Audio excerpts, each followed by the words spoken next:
Figure 11.9 TextFieldFrame.java. Now before I get into the code for this first graphical user interface example, I want to point out the fact that we're using these GUI examples to introduce some additional Java syntax to you. In particular, we're going to be looking at the concept of a nested class definition in this and a couple of other examples, and we're going to look at a specialized nested class called an anonymous inner class as well in a later example within this lesson. Now, typically when I go through a graphical user interface example in a corporate seminar, I like to show how the program works before we even look at the code. So I'm going to go ahead and run this program here. And as you can see, it popped open a window in which we have a title bar string that says testing JTextField and JPasswordField. Those are two different types of text components where you can type information. And we've created a total of 4 text fields and password fields in this window. We have a regular JText field here where I can type a value. We have another regular JText field that has some default text displayed in it. We have an uneditable JText field, which you can see is grayed out. And then finally we have a JPassword field, and you can see that the text that was typed here does not actually display. Instead, it just shows some bullets in place of each character. Now, the way this particular program works is that you can type text in any one of these text fields except for the uneditable one, and then press enter to generate a so-called action event. And when you have an action event on a text field, what happens is it gives you back or gives you access to the text that the user typed in that text field. So this might be used if you wanted somebody to type some text and then press enter to submit that text into your program. So for example, if I type hello here and then press enter, you can see that a dialog box pops up indicating that we're dealing with text field 1, and we've identified each of these via strings in our program, as you'll see, and the user typed the string hello in this case. And when I click OK, the window is still there and I can continue to interact with the window. If I simply click in this other text field, I could type here, but if I click and then press enter, you'll see the actual text that was initially displayed in that text field, which I've called text field 2. And when I click OK and then go to my JPassword field, what we do in this case is we enable you, when you press enter in the JPassword field, to see the text that the user typed, which of course normally you would not do. But as you can see here, we had typed the string hidden text into that password field. And then finally, we can't type in the uneditable text field, but if you click it and then press enter, you'll see that it can still generate events, and in this case it's showing you the text that is available, or displayed rather, in that uneditable text field. Okay, so now that we've seen how this program works, what we want to do is create this very simple GUI and show you how we were able to respond to the events of the 4 different GUI components that were displayed within our window. Now, as we've done in all of our other examples, anytime we use a class that's not in the java.lang package, we have an import declaration for that class. So let me just briefly overview the types that we're going to be using in this example. First, we have the flow layout class from the java.awt package. To keep things as simple as possible, we're going to use what's known as a flow layout to position and size the GUI components in our graphical user interface. And the easiest way to talk about what a flow layout does is to actually go ahead and run this one more time and to resize the window. Watch what happens as I stretch this window horizontally. As enough room is available on the first line, the other components reflow up to that first line. And similarly, if I narrow the window, you can see that as I continually narrow it, I get more vertical lines of text, or of GUI components rather, and the reason for that is it's reflowing the GUI components based on the current width of the window. So a flow layout is just an ultra simple layout manager. Normally you wouldn't use this in a real graphical user interface. Instead, you would probably use whatever layout manager the particular GUI design tool chooses for you. For example, NetBeans has a very powerful graphical user interface layout capability, and it will position all of the GUI components for you in a very nice way, helping you align them, etc., as you drag and drop them onto a user interface. So we're going to use a flow layout. We also have two different types from the java.awt.event package. We have the action listener interface and the action event class, and between those two different types, we're going to be using them to handle events that occur in our graphical user interface. So the action listener type in particular is an interface that's used to respond to a variety of different types of events, from text field events to button events and others. In the case of a text field, the action listener responds when the user presses enter in a given text field. And the concept of a listener is an object that implements a listener interface and is quote unquote listening for an event to occur. And when the event occurs, the listener will respond to that event with whatever method you define as part of implementing that interface. And in the body of that method, you say exactly what you want to do when the event occurs. Now, we also have four types from the javax.swing package. We've got the JFrame class, which is a heavyweight swing component that's tied to the underlying windowing system and is used to display windows on the screen. We've got JTextField, which we use to create fields in which the user can type text. We have JPasswordField, which is similar to a JTextField but does not display the text that the user is typing for security reasons.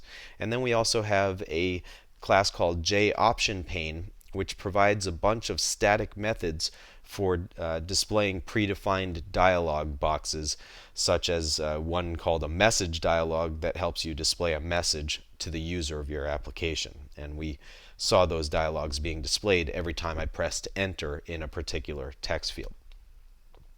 Now, our TextFieldFrame class in this case says that it extends JFrame. So we're creating a new type of JFrame. A TextFieldFrame is a JFrame, and that means it automatically inherits all of the capabilities of class JFrame, amongst which we have the capability of creating a window and displaying it on the screen. As instance variables of this class, we create four GUI components, three JText fields, TextField1, TextField2, and TextField3, and a JPassword field called passwordField. None of them is actually created yet. They're all null references so far. However, we do have a constructor which is going to build our graphical user interface. And by the way, when you are building a subclass of JFrame in using GUI design tools, what will typically happen is the GUI design tool will place all of the GUI creation code and the event creation code and registration code into a function, sometimes called something like init components, and then that function, or method rather, will be called from the constructor of your new subclass of JFrame. In our case, because we're hand coding all of this ourselves, we've put all of that code directly into the constructor. Now you'll notice at line 21 the use of the super keyword. It turns out that class JFrame, the superclass, has a constructor that receives a string, and that string specifies the text to place in the title bar of the window at the top of the window. Then at line 22 you see a call to a method named setLayout, and notice that we're not qualifying that method call with any object name in this case, and certainly not with a class name either. This is one of the many methods that we inherit by extending class JFrame to create this new type of window. SetLayout allows you to change the layout manager of the window. In our case, we're changing it to a new instance of class flowLayout so that the GUI components will simply flow left to right and top to bottom based on the width of the window. And again, you would normally not use a flow layout, but rather whatever layout manager is chosen for you by the GUI design tool. And most GUI design tools even give you the flexibility of choosing which layout manager you wish to use. Now at line 25 we create our first JTextField GUI component, and it turns out class JTextField has many different constructors, one of which allows you to specify how many columns of text you wish to display in the text field, and that is going to typically be based on the size of a capital M in whatever the current font is. Now, depending on your layout manager, that value that you supply here to the constructor may be ignored in favor of physically sizing the text field to a specific number of pixels, or based on the type of layout manager, automatically stretching the text field or contracting it to fit into a certain region within the layout manager. But for a flow layout, we do need to specify what size we want for the text field somehow, and we chose in this case to choose 10 columns of text. That is not how many letters or characters you can type. It is simply how many characters wide the text field will be. If you type more than the width of the text field, the characters will start scrolling automatically. Now at line 26 we have another inherited method, the add method. And this method is actually quite interesting because the add method does not expect to receive a text field as its argument. It expects to receive a component as its argument. So it's actually very important for you to focus in the online documentation on the relationships between each GUI component class and classes component, container, and JComponent, because component, container, and JComponent happen to be commonly used as parameter types in many methods throughout the graphical user interface mechanism. And anytime you see a method that requires a component as its argument, pretty much any GUI component could be passed to that method as an argument. Since a JTextField is a JComponent, and is therefore also a container, and is therefore also a component based on the initial diagram I showed you at the beginning of this lesson, I can pass a JTextField into this add method, and it will attach the component to the user interface. In this case, it's really saying this.add, meaning add this text field to this subclass of JFrame object that we're creating. And the same thing is true here at line 29. In this case, we're using a different JTextField constructor that requires a string representing the default text to display, and the text field gets sized based on that default text. Then we attach that text field to the user interface, and in a flow layout, the GUI components flow left to right in the order that you add them. At line 33, we create the third JTextField, this time using a 2-argument constructor where we have a default string and a number of columns of text to display.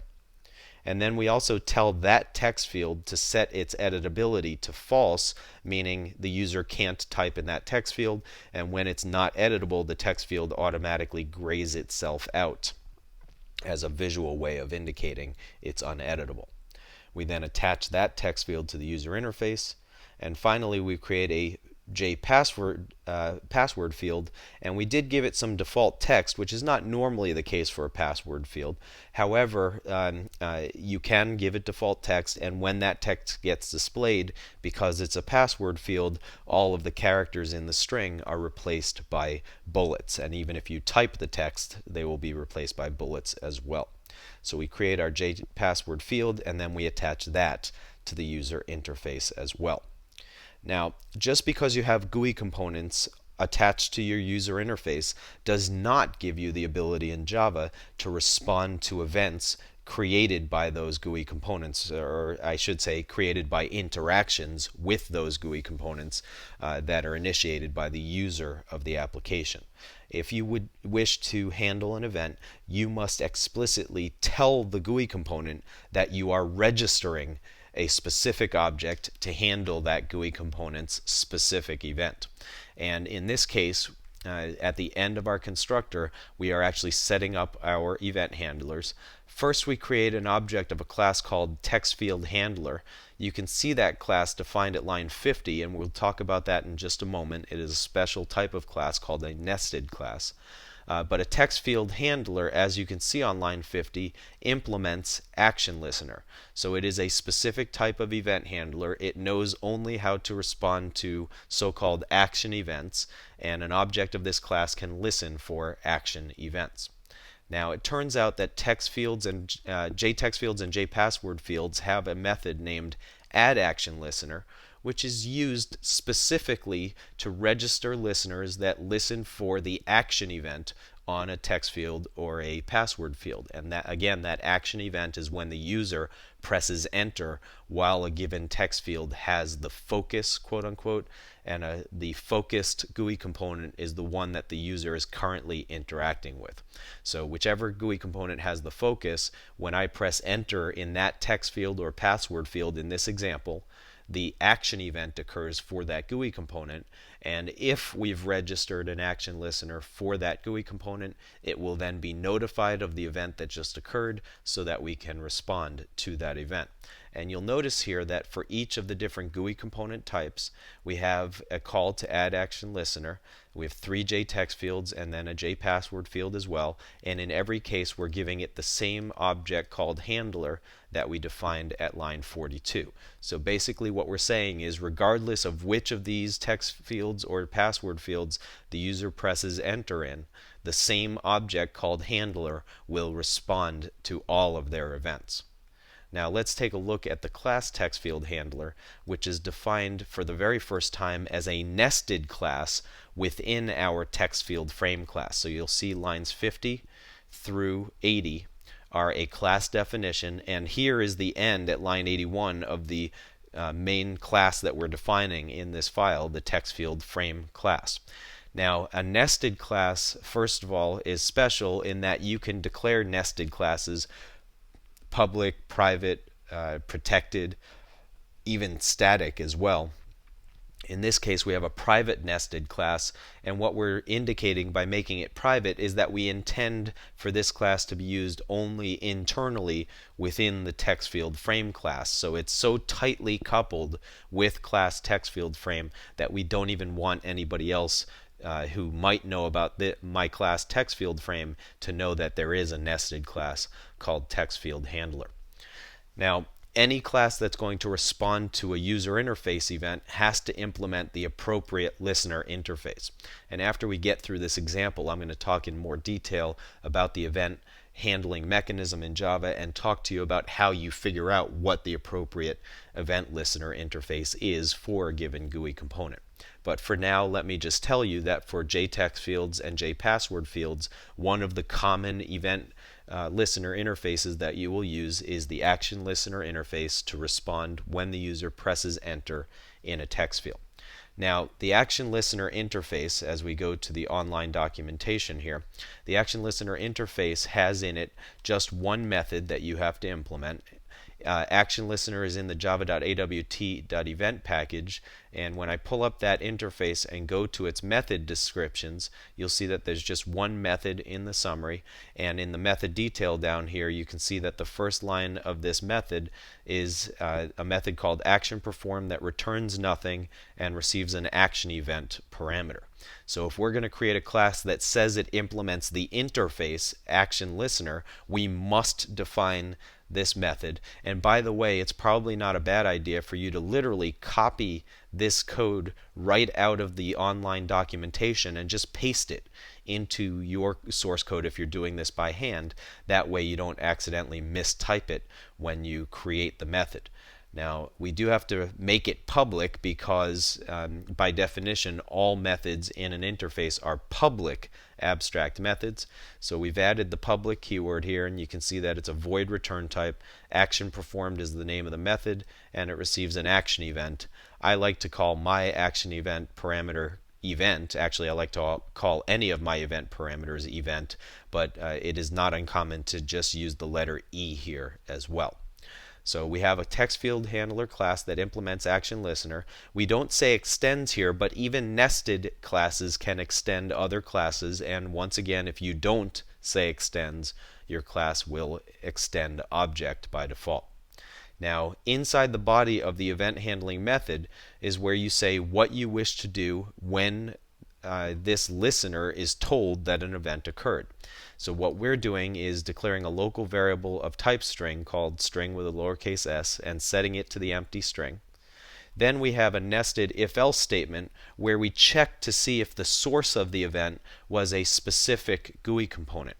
It turns out that the event object that gets passed into this method automatically when this method is called for you by the Java graphical user interface system, it contains a getSource method that tells you specifically the GUI component the user interacted with. So what we're saying here is if the source of the event was the TextField1 JTextField, then we'd like to perform the statement at lines 59 and 60. Now there's a couple of interesting things going on here. First of all, notice that we're using the double equals operator. We're actually saying if the reference returned by this method matches the reference stored in TextField1, then we know the user interacted with TextField1. Similarly, if we look down at line 73, if the source of the event is the same reference as stored in password field, then we know that the user interacted with the password field.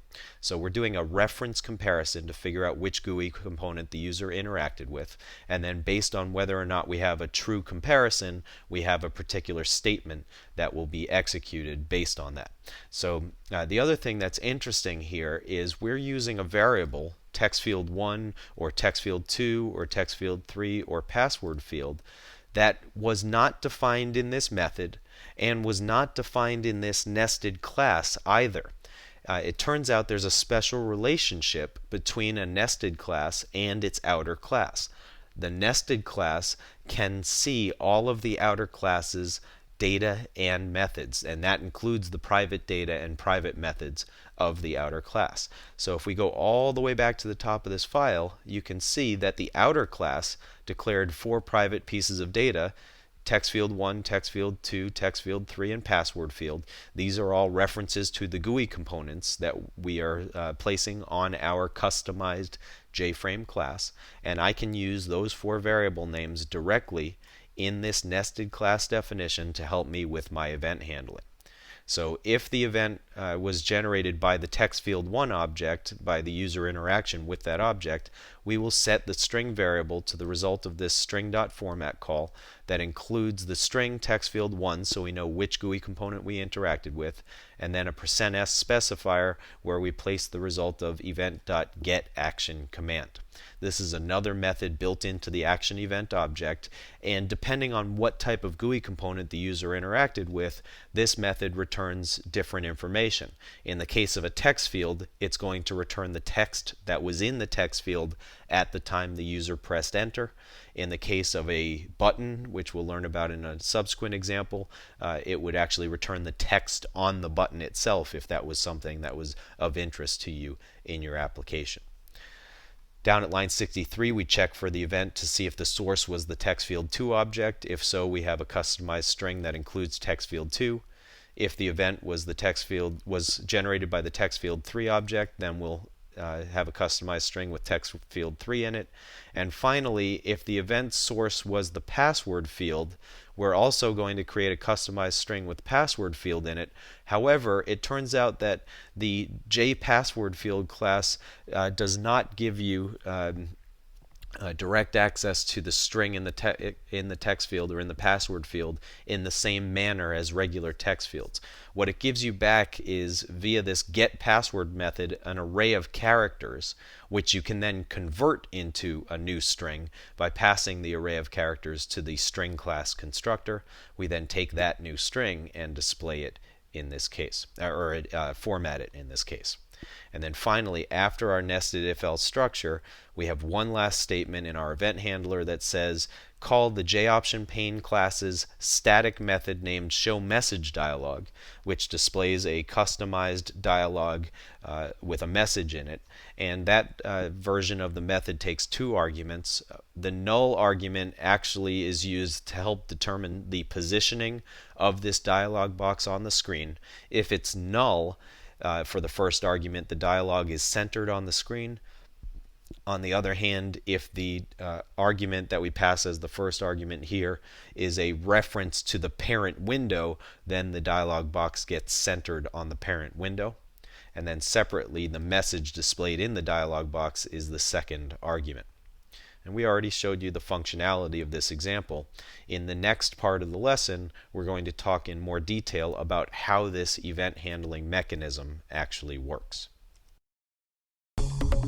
Looking to advance your career by acquiring new skills? Tired of expensive off-site training programs? Wish you could learn from the best instructors in the industry? Look no further than live lessons. self-paced, personal video instruction by the world's leading technology publishers.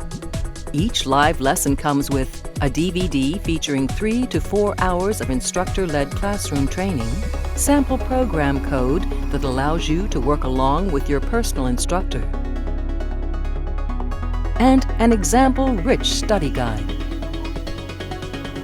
Live lessons allow you to watch the entire course from start to finish, or navigate directly to any of the individual lessons. You'll literally watch over the shoulder of your instructor as he shows you how to build state-of-the-art applications. Live lessons, the power of the world's leading technology experts at your fingertips. To learn more, visit mylivelessons.com today.